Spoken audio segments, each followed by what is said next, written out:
So let's get into it. What we're going to want to do is extend the F1 out into the plane diagonal to it, and as well with the F2. So just go like that, and this right here will be pi minus 90. So that will be F3's angle right here. So F3's angle is that because obviously this is 90 and pi minus 90, which is this, will give us this right here. So I guess we can get into it now. So we know F2 is half of F1. This is 90. So what we can do now is get the sum of our x and y components. So this will be x and this will be y. So let's do it. So sum of forces in our x direction will be negative F1 plus F3 cos pi minus 90, like that. Sum of forces in our Fy will be negative F2 adds to F3 sine pi minus 90. Okay, so, and this is theta, not pi. Okay, and now we can write these out.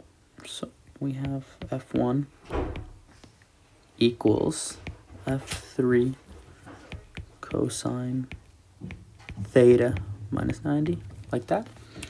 And then F2 equals F3 sine pi minus 90. And cos pi minus 90 is just our angle here.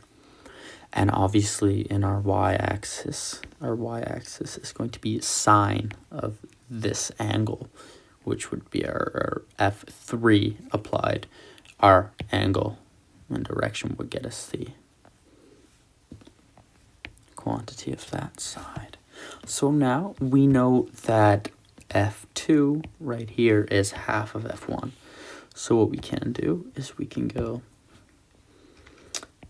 and make this right here half of F1, just like that.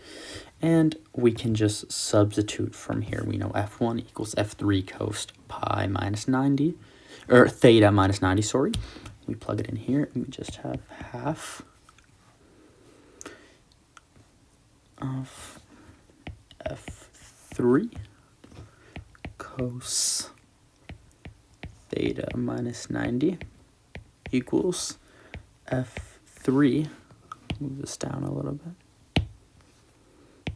F3 sine theta minus 90, just like that.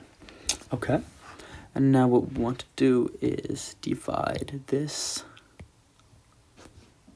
by this, so we can isolate this half and cancel out.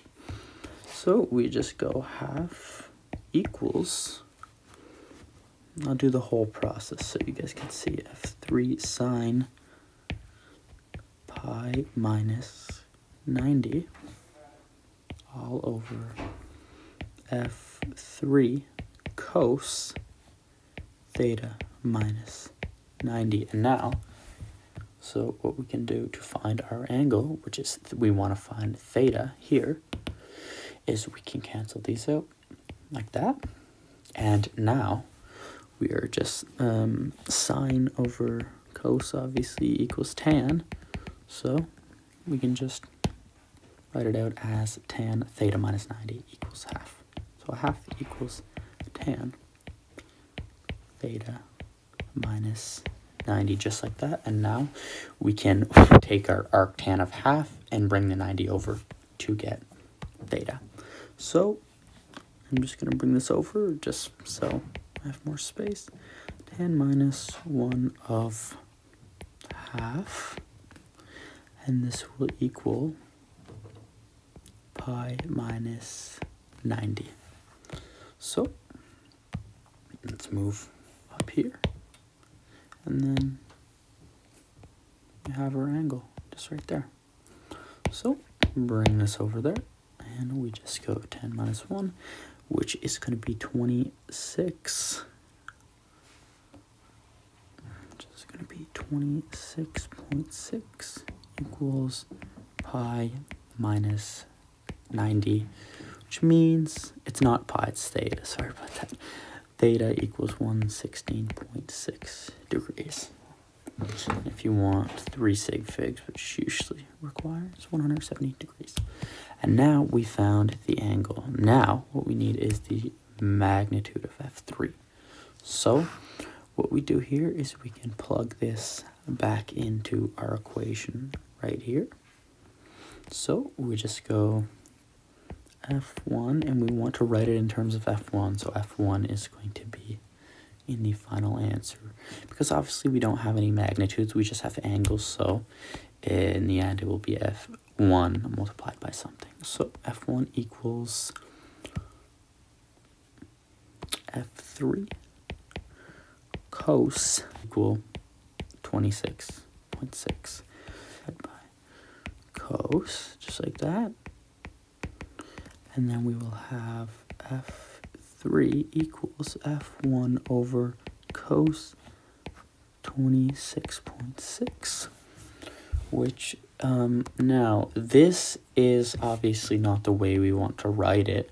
So what we're going to do is get the reciprocal of cos 26.6, which is equal to 1.118 F1. And these are your answers, just like that. Thank you for watching. See you in the next one.